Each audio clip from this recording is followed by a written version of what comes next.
So I did a vote on my Twitter. I asked the question, what should I talk about next? Two options, ADA or Safemoon. I got 5,652 votes.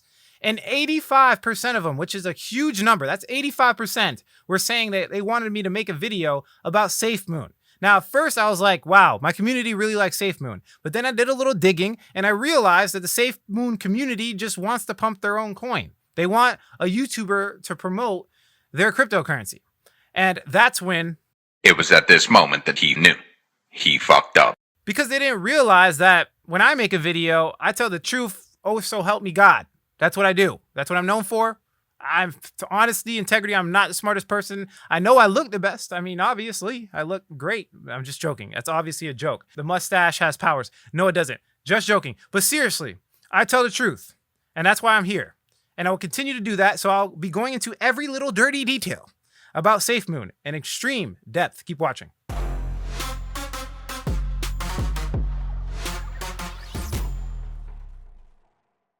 Hey guys, before we jump into the video, I just wanted to update you really quickly. There are hundreds of people impersonating me. They have made a business model out of it. These guys are making new accounts at will. They will copy my posts.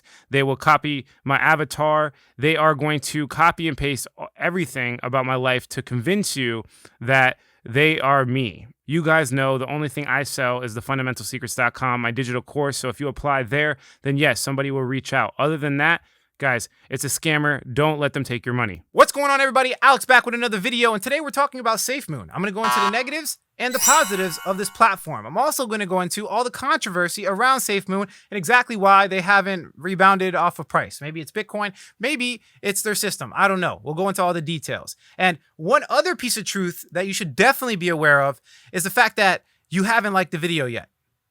If you like the video, one truth is that it will share it to other people in cryptocurrency. They need the honesty, integrity. I'm telling you right now, a lot of these people accept sponsorships for the coins that they're forcing you to buy, or they're not forcing you to do anything, but they're recommending coins that they're getting paid by. What we do here is honesty, integrity, and truth, all right? I have my own product I can shield to you called the fundamentalsecrets.com, link in the description below. No, it's just joking. But seriously, guys, I make my own product so I can control the variables in that product to make sure I give you guys the highest quality information within that product. Now, that's the reason I don't shill other products, and that's the reason why it allows me to be completely open and honest on the internet. So if you appreciate that for real, subscribe to the channel, hit the like button. I'm diving deep into Safemoon. But before we get started, guys, really quickly on my Twitter account, we're doing a community trading challenge where literally I have $1,000 in an account and I'm letting my community trade the account for me. If I lose or make money, doesn't matter. I'm donating it to you guys. So go participate in the community trading challenge. Link is in the description below. Number two, we're giving away an iPad Pro plus $500 worth of BTC. The link is also in the description below. All it's asking you to do is sign up for my social media. So you can obviously see I'm trying to push you to my social media. This actually, number one, obviously diversifies my accounts because YouTube is censoring people. So I want you guys to follow me on other platforms just in case they take my channel down. And number two, there's all these scammers pretending to be me on Instagram. So if you follow the real account, then you'll know which one's the real one and which one's the fake one. So again, I'm giving away an iPad Pro, not the little cheap ones. I'm talking about the iPad Pro, brand new, with $500 worth of Bitcoin, so you could get started in your trading journey and make money with Bitcoin. So buy the dip. All right, let's jump into the video. So I'm going to go into extreme detail on the white paper of Safemoon. I'm going to go over every reason why it's going to be valuable in the future, or maybe it might go to zero. I don't know. But I'm just going to be honest with you guys, very short. There's really not much to it. So pretty much the whole entire value proposition for Safemoon is the fact that every transaction sent, every time they send a transaction, 10% is taken away. So you get hit with a 10% fee. 5% goes to the community. It gets split amongst the community, an equal distribution. So everybody gets your 5%, everyone in the community. And the other 5% is used to provide liquidity for a pair on PancakeSwap, which is, this is a Binance Smart Chain coin. This is built on Binance Smart Chain. It's not ERC20. This is not on the Ethereum blockchain. This is for Binance, okay? Now, they claim that this mechanism aims to alleviate some of the downward sell pressure put on the token caused by earlier adopters selling their tokens after farming crazy APYs. Second, they say that the reflect mechanism, which is what I'm talking about, encourages holders to hang onto the tokens to garner higher kickbacks, which are based upon percentages carried out and dependent upon the total tokens held by the owner. So again, they have another factor too. They do manual burns, which they can decide when they want to burn more tokens, which obviously helps the price, right? People holding it will get, benefit from burn tokens, right? Decreased supply. So if we look over here, automatic LP is the secret sauce of Safemoon, right? Here we have a function to access twofold beneficial implementation for holders. First, the contract sucks up the tokens from the sellers and buyers alike. It adds them to an LP, creating a solid price floor. At first, again, this might seem really, really beneficial. And this is where I think they really hit the newcomer's heart, because everything they're doing is for the smaller holder, basically. Like the person that's going to hold for the long term, that maybe has a smaller bag, that wants to get this kickback from the 10% fee. But if we look over here, secondly, the penalty acts as an arbitrage resistant mechanism that secures the volume of Safemoon as a reward for the holders. This is very tricky because, again, like I said, this can be framed as a good thing, which is going to be the gist of this video. You'll see what I'm saying. Just keep watching. Now, they do have a fair launch. The original founders didn't hold any of the cryptocurrency, and they've been burning tokens, as you can see here. The dev team makes decisions on when they want to burn, and they have a fair launch. So you could say that on the surface, it looks really good, right? Safemoon employs 3 simple functions: reflection, LP acquisition, and burn. Each of them are taking down the supply and is taxed with a 10% fee, which is split in 2 ways. 5% fee is redistributed amongst the existing holders, and 5% is a 50-50 split, which is sold by the contract into BNB, while the other half of the Safemoons are paired automatically with previously mentioned BNB and added as liquidity on PancakeSwap. So again, I can see why they're doing this, and I understand from where they're coming from, but there's a very, very fundamental flaw, which we'll talk about more. But let's just go into a little bit of details when it comes to the actual team. So we have John right here, the CEO of Safemoon. Basically, he's been an all-source analyst for the United States Department of Defense for 6 years, pretty much the only experience he has. If we look at a chief technology officer of Safemoon, he has some background. He's worked with HLW Group LLC. I didn't look into it too much, but it looks like a video entertainment company. I don't know how successful they are, but he was full-time there for 5 years. And then he had an internship. So not much background. I will say this is on the smaller side when it comes to experience. And then we have Thomas Smith, where he's basically full-time at Safemoon right now. And he's been a founder, CTO, Tano. I don't know how far Tano went, but that's really bad. 10 months remote. A CTO that's remote 10 months. I don't know, man. CIO of Goldsmith Blockchain Consulting. Don't know too much about this. He's been there for 3 years. So it looks like he has some pretty good background. It's not that bad.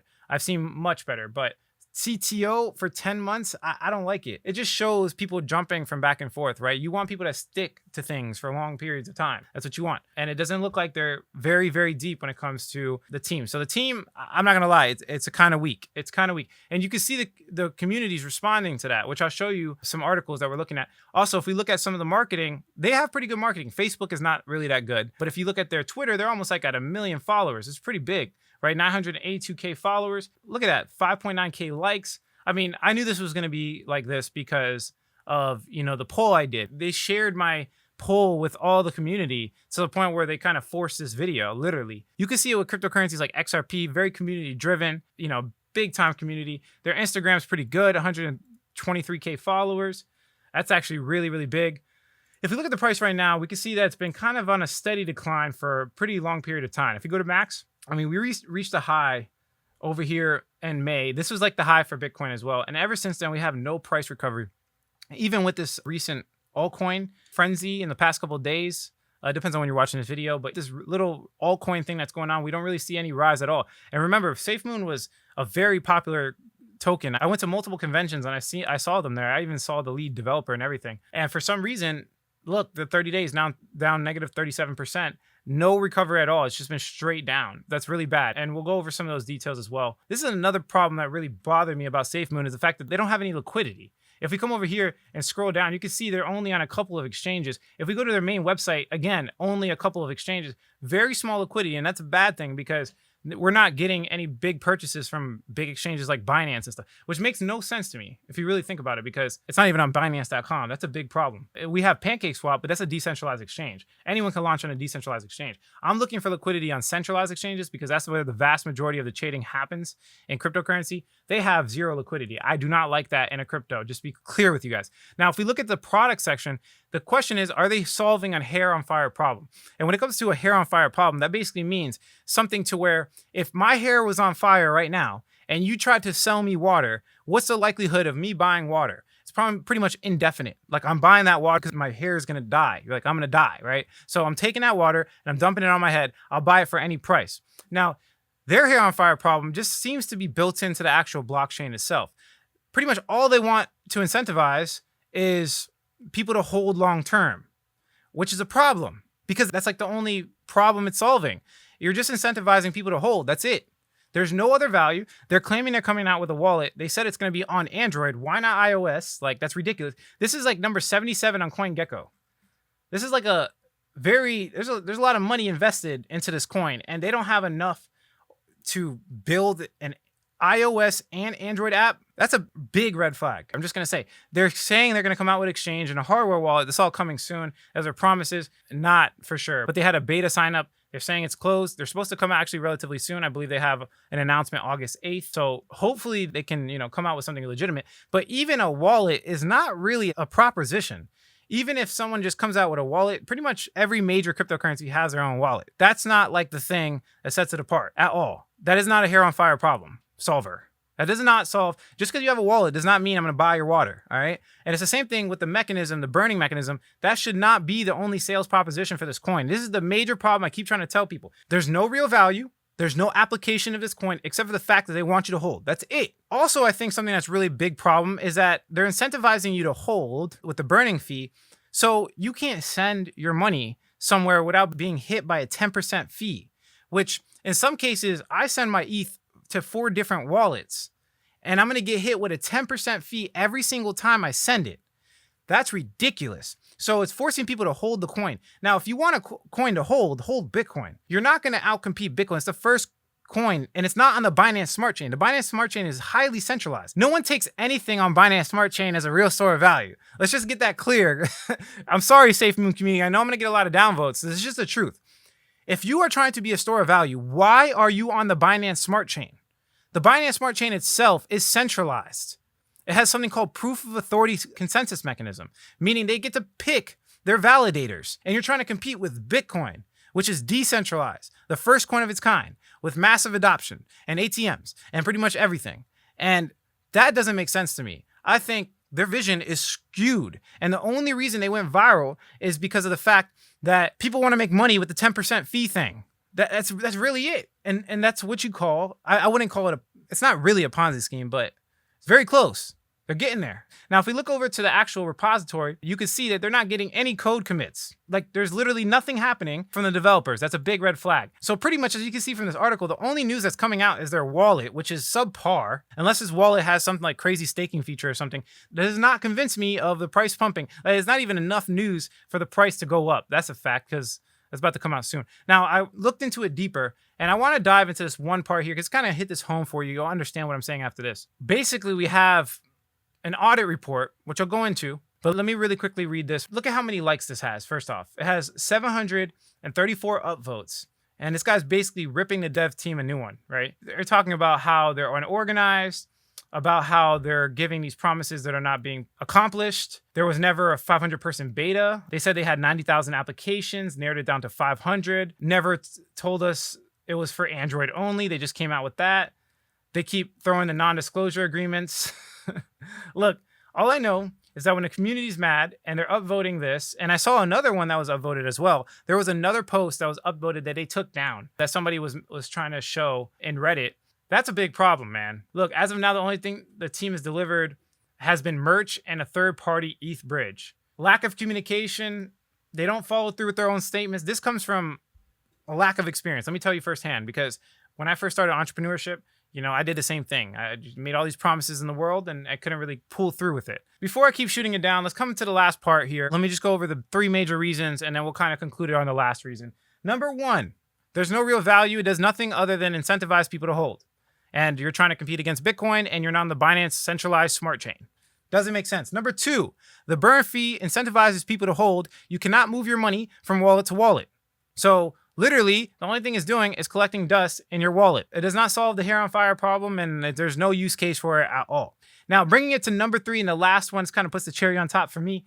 The added liquidity function calls the Uniswap v2 router .add liquidity ETH function to the address specified as the owner for acquiring the generated LP tokens from the Safemoon-BNB pool. As a result, over time, the owner address will accumulate a significant portion of the LP tokens. If the owner is an EOA or externally owned account, mishandling of its private key can have devastating consequences for the project as a whole. Now, what they're basically explaining there is, remember what we talked about, there's a 10% fee that they take from everybody. 5% goes to the community, and the other 5% is split in half. Half of it goes to a liquidity pool, and the other half goes to, as you can see here, Safemoon tokens are paired automatically with the previously mentioned BNB and added as liquidity on PancakeSwap. So half of it goes to BNB, half of it goes to Safemoon, and they add it as liquidity. The problem with this is that they own the liquidity. Basically, they have full rights to remove the liquidity anytime they want to. Now, they obviously are public. They're filed under jurisdictions, right? So they can't just remove it without being, put in prison or, they're, as a public figure, they can be attacked as a public figure. They're probably not going to get hired anywhere else, right? There's a lot of variables being a public person and owning this type of power. But the problem is, like what they just said inside of the audit, somebody can hack them, or somebody can phish them, or somebody can get access to the private key. It's centralized control, people. So let's just get this straight. They're trying to be a store of value on a centralized blockchain, and they have centralized control over the LP pair. I don't know, man. A centralized inception. This kind of defeats the whole purpose of cryptocurrency. It doesn't have a use case to me, but yeah, that's it for it. Summary, guys, has no use case. Doesn't have a use case, only to incentivize the community. This is why the community is so strong. And then they're going to probably downvote this video to oblivion. I know they are. Number two, they're trying to be store of value where you cannot send it without paying a 10% fee. That is a big red flag. And number three, they control the liquidity that they take from you. So that 10% fee, 5% of it they own, basically. And regardless if they sell it or not, or rug pull or do anything, they have centralized control over this, which is a major, major red flag in my personal opinion. I am not buying this coin. Excuse me if I hurt people's feelings, but the truth hurts sometimes. If you appreciate the truth, hit the like button. If you don't, leave some constructive criticism. Subscribe for more video updates. And like I always say, if you don't get with it, you will get left behind.